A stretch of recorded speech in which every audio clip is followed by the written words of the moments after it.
Everyone, नमस्ते and welcome welcome back to my new vlog. तो अभी रात की 11:30 बजे का टाइम हो रहा है और मैं एक्चुअली जा रही थी सोने के लिए और एकदम से मुझे याद आया कि आज बालों में ऑयलिंग करनी है। तो ये जो दिन था वो था सैटरडे का और नेक्स्ट डे था संडे। तो कल मुझे हेयर वॉश करना है, तो मैंने सोचा कि चलो आज बालों में ना ऑयल कर देते हैं। कई बार पता है मैं भूल जाती हूँ क्योंकि एक तो है ना पूरा दिन काम में लगे रहते हैं, तब याद नहीं रहता है। और मैं वैसे भी ऑयल जो करती हूँ ना बालों में वो रात को ही लगाती हूँ, ताकि रात भर बाल में तेल अच्छे से रहता है और सुबह सुबह अपना हेयर वॉश कर देती हूँ। और रात को कैसा होता है ना कि पूरे दिन के जैसे थके हुए रहते हैं, तो कई बार जैसे बेड पर लेट जाते हैं और उसके बाद में नींद आती है। हाँ, नींद आती है और उसके बाद मुझे ना याद आता है कि बालों में तेल लगाना तो रह गया। और फिर ये कि एक बार सो जाओ फिर उठने का तो मतलब कोई उठा ही नहीं सकता, इतना आलस आता है। तो फिर बस रात को ऑयलिंग वगैरह करके और फिर सो गई थी, अच्छे से पोनी वगैरह बनाए। और अब यहाँ पर मैं आपसे मिल रही हूँ नेक्स्ट डे मॉर्निंग, यानी कि संडे मॉर्निंग।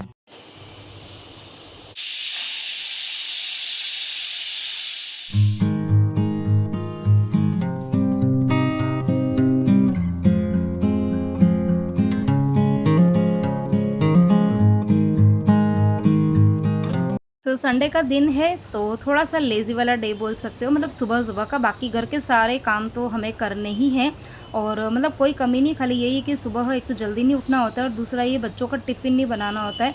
बाकी तो हमारे काम एज़ यूजुअल होते ही हैं, लेकिन हाँ, ये कि थोड़ा-सा सुबह रिलैक्स होके उठते हैं और आराम से कुछ देर बैठ भी जाते हैं। तो मैं सुबह उठी थी 7:30 सवा 7 बजे के करीब। ख़ैर बाकी सभी लोग सो रहे थे और उठने के बाद में बस मैंने ज़्यादा काम वगैरह आज कुछ भी नहीं किया था। उठ के सिर्फ थोड़ा-सा मैंने पानी छाना और 1 ग्लास भर के पानी पिया और उसके बाद में मैं लग गई थी अपनी जो एक्सरसाइज़ रहती है ना उसमें। अच्छा, एक्सरसाइज़ के बारे में भी मुझे किसी ने पूछा था, मतलब अभी 1-2 वीडियोज़ पहले मैंने अपनी जो एक्सरसाइज़ की रूटीन थी ना वो शेयर करी थी। तो उसमें मैंने अपनी जो मेरे साथ में जो इश्यूज़ है, मतलब जो हेल्थ इश्यूज़ है उससे रिलेटेड मैं एक्सरसाइज़ करती हूँ। तो मैंने उस वीडियोज़ के अंदर बताया था। तो मुझे किसी ने ये पूछा था कि आप एक्सरसाइज़ जो है वो कितनी देर करते हो? तो ऐसे कोई फ़िक्स टाइम नहीं है कि मुझे आधा घंटा करना ही करना है। तो अभी जैसे कि इतने दिन वैकेशंस थे तो मैं अच्छा खासा टाइम दे पाती थी। लेकिन अब जैसे बच्चों के स्कूल खुल गए हैं ना, तो उस पर डिपेंड करता है कि मेरी नींद कितनी बजे खुलती है या फिर टिफ़िन में मुझे क्या बनाना है, तो उस हिसाब से फिर प्लानिंग हो जाती है। तो कई कई बार 10 मिनट भी होता है, कई बार 15 मिनट भी होता है और कई बार ऐसा होता है ना कि स्किप भी हो जाती है। तो वो ये कि टाइम के ऊपर डिपेंड करता है, लेकिन ये कि करती ज़रूर हूँ। और बाकी जो मेरे हेल्थ इश्यूज़ है तो उनको ध्यान रख के मैंने कुछ एक्सरसाइज जो है वो अपनी फ़िक्स करी हुई है, तो वो मैं करती हूँ। तो ये कि आपको अगर पता मतलब जानना है कि मैं कौन-कौन सी एक्सरसाइज करती हूँ, तो क्योंकि वो जो वीडियो मैंने डाला था ना वो बहुत सारे लोगों ने शायद देखा था, बहुत सारे लोगों ने नहीं भी देखा था। तो मुझे फिर वापस से एक कमेंट आया था कि आप एक्सरसाइज जो है वो कौन-सी करते हो? मैंने एक शॉर्ट वीडियो बनाया था ना, तो उसमें मैंने डिटेल में अपनी एक्सरसाइज नहीं डाली थी, तो वहाँ पर मुझे कमेंट आया था। तो आप मेरा वीडियो जो है वो देख लेना और यदि आपको नहीं पता चलता है या नहीं मिलता है तो आप मुझे कमेंट करना, तो मैं अपनी एक्सरसाइज की रूटीन फिर से शेयर कर दूँगी। तो यहाँ पर बस मैं मतलब मेरी एक्सरसाइज वगैरह सब कुछ हो गई थी। उसके बाद में मैंने उठाया था बच्चों को और जेंट्स साहब ख़ैर अभी उठे नहीं हैं और वो उठेंगे आराम से ही। तो क्योंकि बच्चों को मैंने टाइम से इसलिए उठाया था कि इनका मतलब कोचिंग पर है ना टेस्ट चल रहे हैं, तो इसलिए मैंने इनको थोड़ा-सा टाइम से उठा दिया था कि अगर सोना है तो दिन को सो जाना, सुबह-सुबह उठ के थोड़ी-सी अपनी स्टडी कर लो। तो ख़ैर बहुत ज़्यादा जल्दी कुछ नहीं उठाया था, मैंने उनको 8 सवा 8 बजे के करीब उठाया था। तो यहाँ पर दोनों बच्चों ने दूध वगैरह पी लिया है और मैंने अभी तक चाय वगैरह कुछ नहीं पी है। और आज मतलब जो लंच है नाश्ता वगैरह तो कुछ नहीं बनेगा, क्योंकि लेट उठते हैं तो उसके बाद में नाश्ता करने का कोई मतलब नहीं है। तो यहाँ पर डायरेक्ट लंच ही बनेगा। और अब मुझे मन हो रहा था कि मैं ना चाय पी लेती हूँ, तो मैंने जेन साहब को अगेन आवाज़ लगाई तो उन्होंने मना कर दिया कि मैं कुछ देर बाद उठूँगा। तो अब तो मेरे से रहा नहीं जा रहा था, मैंने सोचा कि चलो अब मैं चाय बना ही देती हूँ। और अब मुझे थोड़ा सा ना बैठने को भी हो रहा था, तो यहाँ पर मैंने मूँग चढ़ा दिए थे, आटा मैंने छान दिया था क्योंकि आटे के डब्बे में भरा ही था ना, तो हाथों हाथ मैंने आटा भी छान लिया था। और उसके बाद में बस मैंने चाय जो थी वो ली थी और साथ में आज मैंगो जूस भी बनाऊँगी। तो यहाँ पर मैंगोज़ जो है वो भी मैंने ले लिया है, ताकि मैं आराम से यहाँ पर बैठकर चाय भी पी लूँगी और मैंगो जो है वो भी छील लूँगी। और सुबह-सुबह यहाँ पर मतलब बालकनी की यहाँ पर बैठना तो इतना अच्छा लगता है, क्योंकि इतनी अच्छी हवा आ रही होती है ना, बहुत अच्छा मौसम हो रहा होता है। और सुबह जब मैं उठी थी ना जल्दी, तो मैंने रात को जैसे यहाँ कपड़े के स्टैंड पे मैं कपड़े डाल देती हूँ ना, तो सुबह-सुबह मतलब जो कपड़े सूख जाते हैं ना उनको हाथों हाथ समेट के रख देती हूँ। तो जो भी पतले कपड़े थे वो तो सूख गए थे, लेकिन जो मोटे कपड़े थे ना, स्पेशली जैसे जीन्स आपकी शर्ट वगैरह होते हैं तो उनकी जो कॉलर होती है और जीन्स वगैरह है, और विहान जो शॉर्ट्स वगैरह पहनता है तो उसका जो इलास्टिक वाला पार्ट होता है ना, वो काफ़ी मोटे मोटे थिक होते हैं, तो वो नहीं सूखते हैं। तो बस वो मैंने यहीं पर लगा के रखे हुए थे और बस पंखा मैंने चालू ही रखा था क्योंकि बहुत ज़्यादा गीले नहीं थे, मतलब वो आधे 1 घंटे में सूख ही जाएँगे। तो उसके बाद हाथों हाथ उन कपड़ों को फ़ोल्ड करके और सभी को अपनी जगह पे लगा दूँगी। उसके बाद में बस मैंने चाय वग़ैरह पी और चाय पीने के बाद में मैं चली गई थी सीधे नहाने के लिए।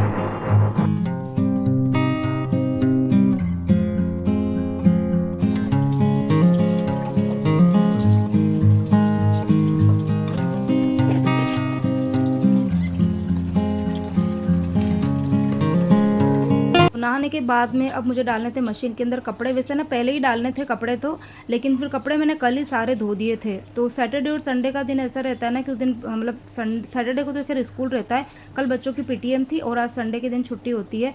तो यूनिफॉर्म वगैरह जो होती है वो मैं वैसे संडे के दिन धोती हूँ, लेकिन कल बच्चों की पीटीएम थी तो मैंने मतलब कल ही है ना कपड़े धो दिए थे सारे ही। तो आज कपड़े कुछ भी नहीं धोने थे, तो मैंने सोचा एक काम करती हूँ मशीन में ये डाल देती हूँ, सोफ़े के कवर है ना वो। और वैसे भी बारिश के मौसम में जब भी मौसम बाहर खुला हुआ रहता है ना, तो एकदम से याद आ ही जाता है कि टॉवल धोने हैं या फिर सोफ़े के कवर है या बेडशीट धोनी है, डोरमेट धोने हैं। तो ये एकदम से दिमाग मतलब लग ही जाता है कि अगर धूप आ रही है ना थोड़ी बहुत भी, तो ये वाले कपड़े धो देते हैं। तो यहाँ पर बस मैंने मशीन के अंदर जो है वो थोड़ा सा डिटर्जेंट पाउडर डाल के और मशीन चालू कर दी है, मतलब पानी भरने के लिए रख दिया है। तो सोफ़े की कवर जब मैं डालती हूँ ना तो डायरेक्ट मशीन के अंदर एकदम से नहीं डालती हूँ, क्योंकि ये ना जो ये सर्फ़ डालने का जो ये कंपार्टमेंट होता है ना, उसमें हम सर्फ़ डाल देते हैं और जैसे ही मतलब मशीन में से पानी गिरता है ना, तो स्टार्टिंग में वो बहुत सारा जो डिटर्जेंट पाउडर एक साथ में ना कपड़ों के ऊपर गिरता है। तो कुछ कपड़े होते हैं उनके ऊपर तो दाग धब्बे नहीं लगते, लेकिन ये जो सोफ़े के कवर्स है ना, इनके ऊपर एकदम वाइट वाइट से स्पॉट आ जाते हैं। तो मैं डायरेक्ट मशीन में नहीं डालती, पहले मशीन में पानी भर देती हूँ, मतलब ये पाउडर डाल के पहले पानी भर देती हूँ। और जब वो पाउडर अच्छे से पानी में घुल मिल जाता है, उसके बाद मैं ये सोफ़े के कवर में डालती हूँ। और सोफ़े के कवर को डालने से पहले मैं उसको एक बार अच्छे से झिटक रही हूँ, ताकि उसके ऊपर है ना कोई भी मतलब डस्ट वगैरह हो ना, क्योंकि इस बार धूल मिट्टी थोड़ी ज़्यादा ही है, क्योंकि काफ़ी टाइम से मैंने इनको धोया नहीं है, 1 महीने से भी ज़्यादा हो गया है। तो धूल मिट्टी ज़्यादा है, तो इसको मैंने अच्छे से झिटक के और फिर डाला है, ताकि कपड़े जो है ना मतलब ये सोफ़े के कवर अच्छे से धुल के बाहर निकले।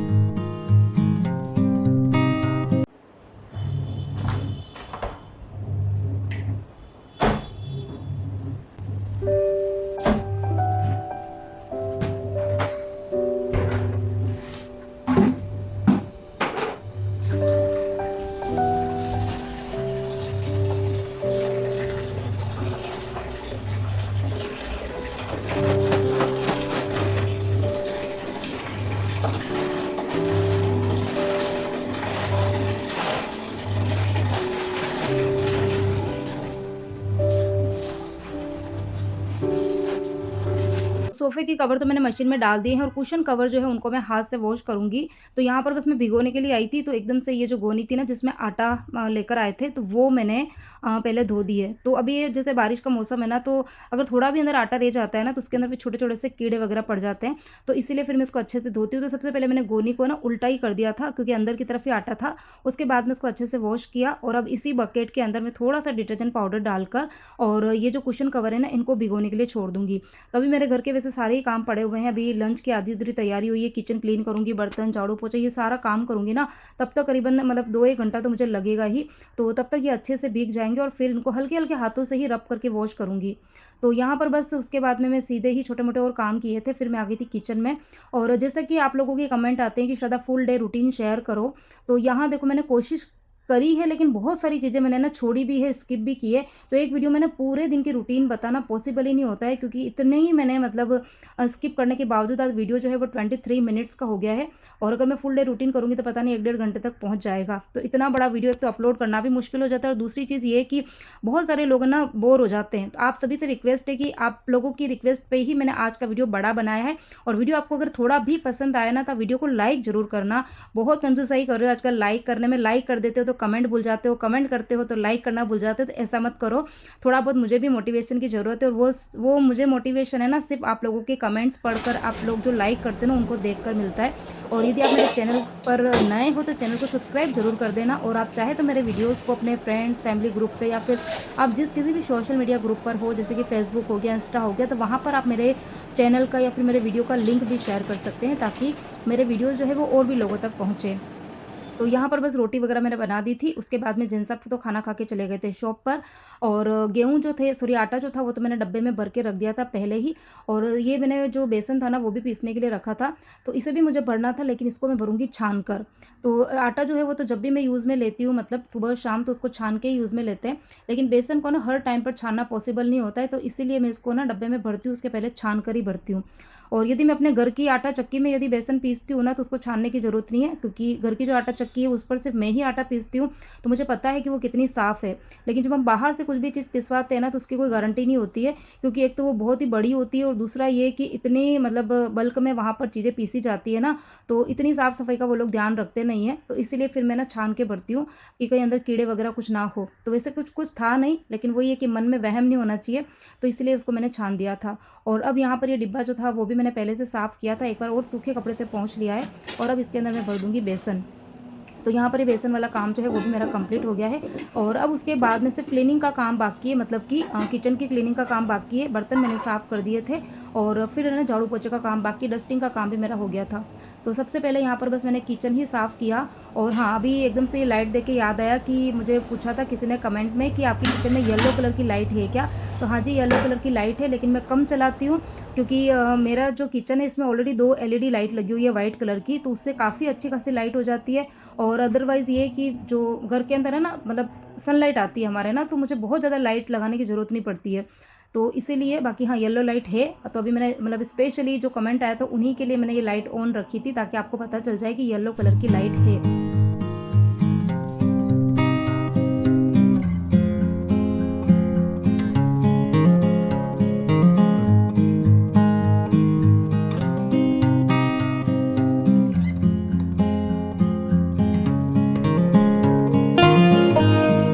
तो आज के डिनर में मैं बना रही हूँ बिल्कुल अजीब सी रेसिपी, जिसको सुनकर हो सकता है आप लोगों को लगेगा यार श्रद्धा क्या क्या दिमाग लगा के बना लेती हो। लेकिन हाँ, रेसिपी जो है वो इतनी ज़्यादा अच्छी बनी थी। चलिए पहले एक बार बता देती हूँ कि है क्या। तो यहाँ पर ये देखो, आपको गोल दिख रहा होगा, ठीक है। अब ये गोल जो है वो किसका बना हुआ है? तो सुबह मैंने बनाए थे जो साबुत मूंग होते हैं ना, वो मूंग बनाए थे 2 तरीके के, पानी वाले और सूखे जो बनते हैं, दोनों बनाए थे मैंने। लेकिन थोड़े, एक तो थोड़े से मेरे से ज़्यादा बन गए थे, और दूसरा ये कि पता नहीं सबको मूंग कम पसंद आते हैं, तो थोड़े ज़्यादा बच गए थे। तो वो मूंग पड़े हुए थे, और साथ में ना चावल भी करीबन है ना 1 कटोरी जितने, मैं आपको बताऊँ कितनी कटोरी, ये वाली जो कटोरी होती है ना, ये कटोरी भरकर चावल भी पड़े हुए थे। और जो मूंग थे ना, वो मूंग थे करीबन ये 2 कटोरी जितने, ठीक है। तो मतलब 2 कटोरी जितने मूंग थे, और 1 कटोरी जितना चावल, तो 3 कटोरी तो ये मटेरियल पड़ा हुआ था। अब ये कि सुबह किसी ने शौक से नहीं खाया, तो यही चीज़ें मैं शाम को खिलाऊंगी तो कोई भी नहीं खाएगा। तो वैसे मैं इस तरीके की चीज़ें बच जाती है तो मैं पराठे बना देती हूँ, जिसकी रेसिपी मैंने अपने चैनल पे कई बार शेयर करी हुई है। लेकिन आज पराठे खाने का मन नहीं था, क्योंकि बारिश हो रही है, और बारिश में फिर कुछ ना कुछ चटपटा खाने का मन होता है। तो यहाँ पर मैंने क्या किया, जो मूंग थे वो, और जो चावल थे वो, उनको, और थोड़ी सी सूजी, थोड़ी मतलब करीबन ली होगी 2 कटोरी, क्योंकि अभी शाम का डिनर है और यही खाना होने वाला है, तो इसके अलावा कुछ नहीं बनाऊंगी, इसलिए मैंने करीबन 2 कटोरी जितनी सूजी ली थी। और ये कटोरी भरकर ही मैंने लिया था दही, और फिर इन सभी को मिला के और मैंने मिक्सी के अंदर पीस दिया था। और यहाँ पर हमारा ये देखो घोल जो है वो बनकर रेडी हो चुका है। जैसे कि वो मूंग की दाल के हम चीले वगैरह बनाते हैं, और उसका जो घोल बनता है ना, ये बिल्कुल उसी तरीके का बना है। और फिर इसके अंदर मैंने ना थोड़ा सा कड़ी पत्ता और हरी मिर्ची, उसको भी साथ में पीस लिया था, ताकि थोड़ा सा चटपटा सा स्वाद आएगा, और नमक डाल दिया था। बस ये सब चीज़ें डल चुकी है, और यहाँ पर ये देखो हमारा घोल बनकर रेडी हो चुका है। अब सिर्फ चीले बनाऊंगी तो कोई खाएगा नहीं, तो इसके अंदर मुझे और कुछ ऐड करना था, ट्विस्ट करना था। तो यहाँ पर ये देखो, ये एक्चुअली चावल का ही भगोना है, तो इसी के अंदर ही मैंने ये कट कर दिए थे टमाटर।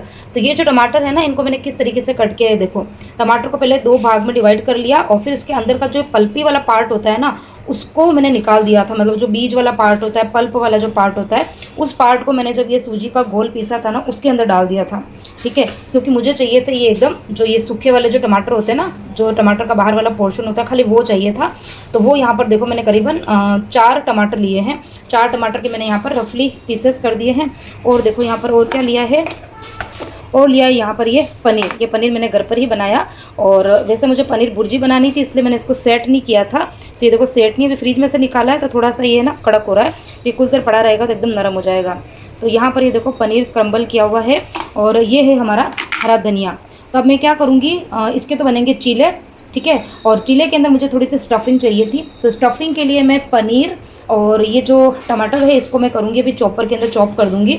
तो पल्प मैंने इसीलिए निकाला था क्योंकि जब इसको चॉप करते हैं ना चॉपर में, तो फिर वो स्टफिंग बहुत ज़्यादा ना गीली-गीली सी हो जाती है, तो मुझे गीला-गीला मतलब नहीं चाहिए था, तो इसीलिए मैंने इसका पल्प निकाल दिया था। और उसको फेंकने की ज़रूरत नहीं थी क्योंकि मैंने इसके अंदर ऐड कर दिया, तो कुछ भी चीज़ें यहाँ पर वेस्ट नहीं हुई। सुबह की जो दाल थी, चावल थी, वो भी ख़त्म हो गया और एक शाम को एक बिल्कुल अलग सी इनोवेटिव सी रेसिपी जो है वो भी बनकर रेडी हो जाएगी। और बस चलिए अभी फटाफट से स्टफिंग जो है वो रेडी कर देते हैं। और इसके साथ में जो धनिया की चटनी होती है, बस तीखी वाली जो चटनी आती है, बस वो वाली मैं बनाऊँगी, हरी मिर्ची, पुदीना ये सब डालकर, और थोड़ा सा सॉस वगैरह अगर किसको खाना है तो वो खा लेंगे। और बाकी आप चाहो तो नारियल की चटनी भी बना सकते हो, तो उसके साथ भी अच्छी लगती है।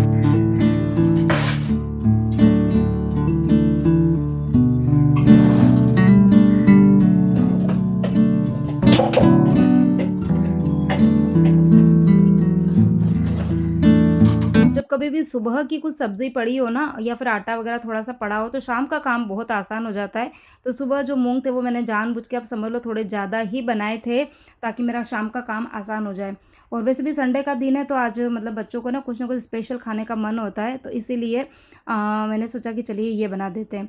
तो यहाँ पर जो था वो गोल तो बन चुका था, बस उसके अंदर मुझे डालना है हरा धनिया ढेर सारा, क्योंकि इससे बहुत ही अच्छा टेस्ट आता है। और आजकल अभी जैसे बारिश है ना, तो बारिश में ये हरा धनिया तो इतना फ्रेश आ रहा है, तो ढेर सारा हरा धनिया यहाँ पर मैंने लिया और उसको ना धोने से पहले मैं कट कर रही हूँ। वैसे है ना, कट करने के पहले धोना चाहिए और उसके बाद में कट करना चाहिए, लेकिन एक बार इसको धो दो ना तो फिर इसकी बारीक-बारीक कटिंग नहीं होती। और मुझे चीले में ना बड़े-बड़े लच्छे नहीं चाहिए थे। अगर मैं बड़े-बड़े कट करूँगी ना, तो जब मैं चीला बनाऊँगी तो फिर इसके बड़े-बड़े से लच्छे दिखते हैं। तो इसीलिए पहले मैंने इसको कट किया और उसके बाद में इसको 2-3 पानी से अच्छे से वॉश किया। तो इतनी सारी इसमें से मिट्टी निकली थी और बस यहाँ पर इस धनिया को मैं डाल दूँगी इस घोल के अंदर और फिर हिला देंगे। तो यहाँ पर हमारा ये मूँग की दाल का चीले वाला घोल जो है वो रेडी हो जाएगा। और उसके बाद में अब तैयारी करूँगी मैं स्टफ़िंग की।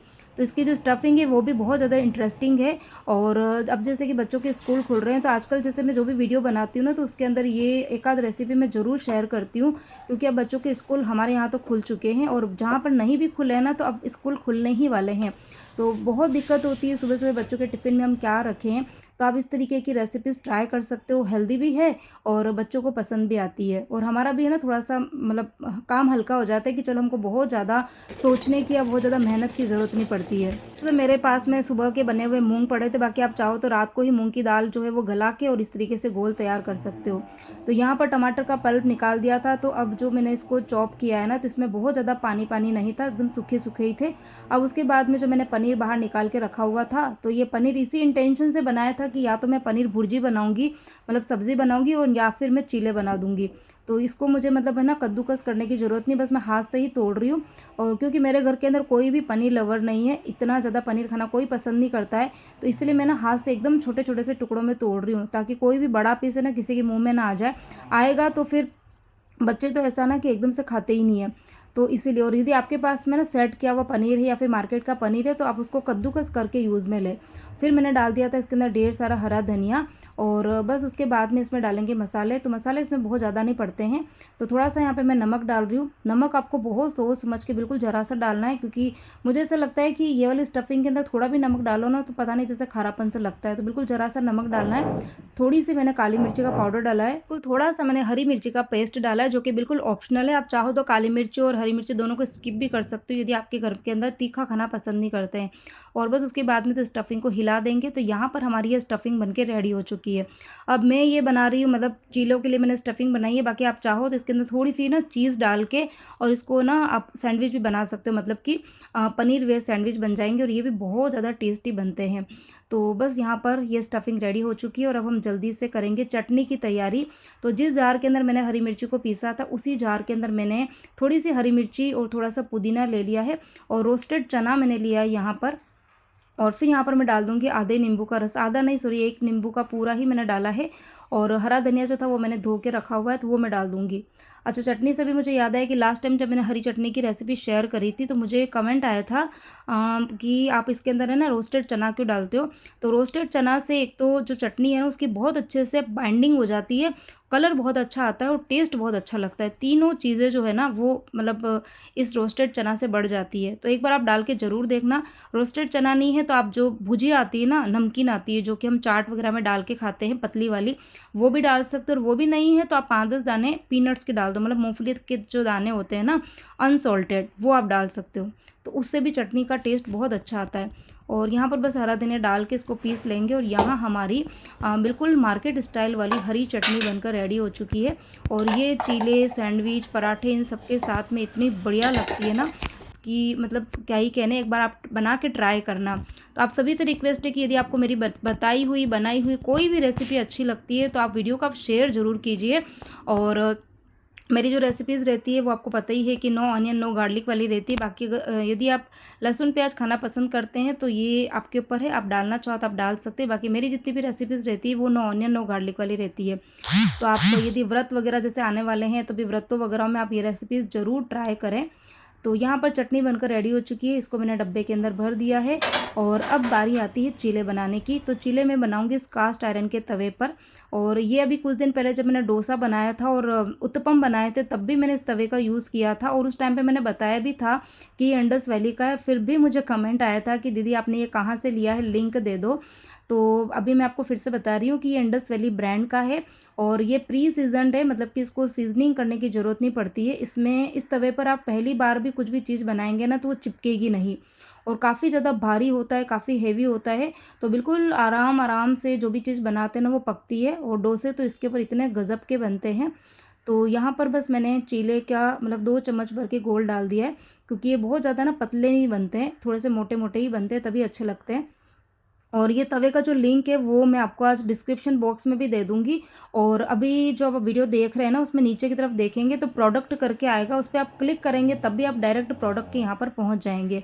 ठीक है? तो बहुत ही अच्छा है। इसके अलावा मेरे पास में मतलब इसके ना कास्ट आयरन की कढ़ाई भी है और स्टेनलेस स्टील की कढ़ाई भी है। काफ़ी अच्छे प्रोडक्ट आते हैं इंडस वैली के, मुझे काफ़ी ज़्यादा पसंद आते हैं। तो बस यहाँ पर एक तो मैंने जो तवा था वो चढ़ा दिया था और कास्ट आयरन वाला, और दूसरा जो था मैंने अपना रोटी बनाने का तवा था वो चढ़ाया था। और मुझे डर लग रहा था कि कहीं चिपक ना जाए, लेकिन बिल्कुल भी नहीं चिपका था। तो यहाँ पर बस मैंने इसको दोनों तरफ से अलट पलट के अच्छे से सेक दिया है। और बिल्कुल कम ऑयल में मैं ये बनाने वाली हूँ क्योंकि ये चीला बन रहा है मेरे लिए। तो मैं मतलब ऑयल का यूज़ थोड़ा कम ही करती हूँ, मेरे खुद के लिए तो कम ही करती हूँ। यदि आप भी हेल्थ कॉन्शियस से अपने वज़न पर ध्यान रखते हैं या फिर वेट कम करना चाहते हैं तो आप इस तरीके की रेसिपीज़ बना के ज़रूर ट्राई करना, क्योंकि इसके अंदर तेल वगैरह सब कुछ कम कम रहता है। तो यहाँ पर हमारा ये पनीर स्टफ्ड मूंग दाल चीला बनकर रेडी हो चुका है। और अगर रेसिपी आपको मेरी अच्छी लगी हो तो एक बार बना के ज़रूर ट्राई करना और वीडियो को लाइक करे बिना जाइएगा ही मत, आज तो मैं आपको बोल रही हूँ। और क्या बोलना था, हाँ एक चीज़ और, हाँ एक कमेंट मुझे कल और आया था कि उन्होंने बोला था कि उनके साथ में उनके बच्चे भी मेरे वीडियोस बहुत पसंद करते हैं, देखते हैं, तो उनके बच्चों का नाम लेना। तो उनके बच्चों का नाम था हैप्पी एंड प्रिंस। तो thank you so much happy and Prince कि आप मेरे वीडियोस देखते हैं, पसंद करते हैं।